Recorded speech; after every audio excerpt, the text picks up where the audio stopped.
নমস্কার বন্ধুরা, বিনা রান্নাঘরে আপনাদের সবাইকে স্বাগত। আজ আমার রেসিপি ছোলা বুট মাখা। এই ছোলা বুটটা আমি সারা রাত ভিজিয়ে রেখেছিলাম। এবার আমি একটা প্রেসার কুকারে সিদ্ধ করে নেব। দেখুন, প্রেসার কুকারে আমি নিয়ে নিচ্ছি ছোলা বুটটা।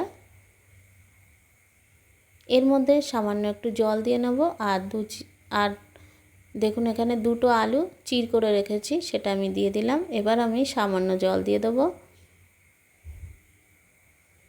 সিদ্ধ করার জন্য। সামান্য জল দিয়ে দিচ্ছি, বেশি জল দেব না। এবার আমি এখানে দেব 1 চামচ লবণ আর একটু সামান্য 2 ফোঁটা তেল দিয়ে দেবো, যাতে অনেক সময় দেখা যাচ্ছে অনেক দিন প্রেসার কুকারটা হয়ে গেলে প্রেসার কুকারের ওপর দিয়ে জল চলে আসে, সেই জন্য আমি একটু সামান্য তেল দিয়ে দিলাম। এই তেলটা কিন্তু অপশনাল, আপনারা যদি না চান তাহলে এটা বাদ দিতে পারেন। এবার প্রেসার কুকারটা ঢাকনা দিয়ে 2টো সিটি দিয়ে দেব। এবার দেখুন ছোলা বুট মাখার জন্য আমি কি নিয়েছি। এখানে নিয়েছি শসা কুচি, 2টো গন্ধরাজ লেবু চিরা নিয়েছি, চির করে নিয়েছি। আর এখানে লঙ্কা নিয়েছি পরিমাণ মতো, যদি বাচ্চারা খায় তাহলে একটু কম দেবেন। আমি নিয়েছি পেঁয়াজ কুচি, শসা কুচি, আর এখানে নিয়েছি টমেটো কুচি আর ধনেপাতা কুচি, আর 1 বাটি ছোলা বুট। এবার দেখুন সিদ্ধ করা আলুটাও কেটে নিয়েছি। এবার একটা গামলি নিয়ে নেব। গামলির মধ্যে আমি প্রথমে দিয়ে দিচ্ছি ছোলা বুট সিদ্ধ করা। এবার এক এক করে সব কিছু দিয়ে দেবো। প্রথম দিয়ে দিচ্ছি আলুগুলো, সিদ্ধ করা আলু দিয়ে দিলাম। এবার সব একে একে যেগুলো মাখবো সেগুলো আমি পরপর দিয়ে দেবো। এর মধ্যে আমি একটা ছোট্ট করে গান শুনিয়ে দিচ্ছি। জাগো তুমি জাগো,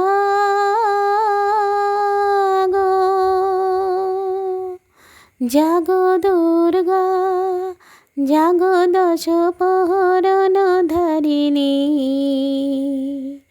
অভয়া শক্তি বল প্রদায়িনী, তুমি জাগো, জাগো তুমি জাগো।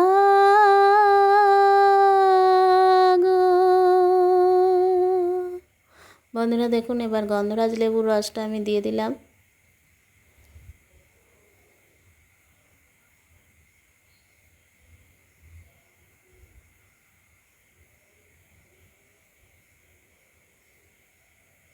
এবার দিয়ে দেবো এখানে লবণ দিয়ে দিচ্ছি। দেখুন 1 চামচ লবণ দিয়ে দিলাম, যেহেতু লবণটা আগে দেওয়া। এবার দিয়ে দিচ্ছি চাট মশলা, যেটাকে দারুণ একটা সৌন্দর্য এবং দারুণ একটা টেস্ট বাড়াবে, সেরকম চাট মশলা আমি দিয়ে দিলাম।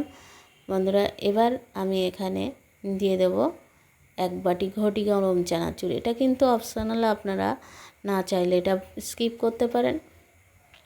আমি এটা দিয়ে দিলাম যাতে একটু খেতে আরও ভালো লাগে, সেই জন্য আমি ঘটি গরম চানাচুরটা দিয়ে দিলাম।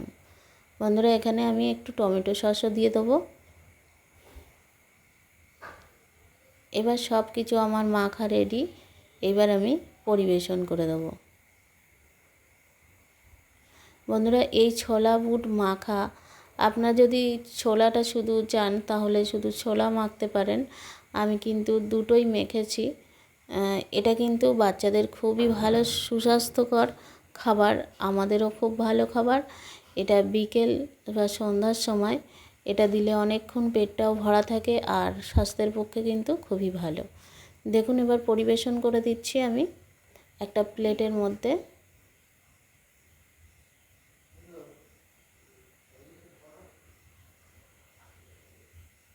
বন্ধুরা ভিডিওটা যদি ভালো লাগে তাহলে প্লিজ লাইক, কমেন্ট, শেয়ার করবেন। আর আমার চ্যানেলে যদি নতুন বন্ধু হয়ে থাকেন, চ্যানেলটা প্লিজ সাবস্ক্রাইব করে আমার পাশে থাকবেন। আপনারা সুস্থ থাকবেন, ভালো থাকবেন। আবার দেখা হবে বিনা রান্নাঘরে অন্য কোনো ভিডিওতে।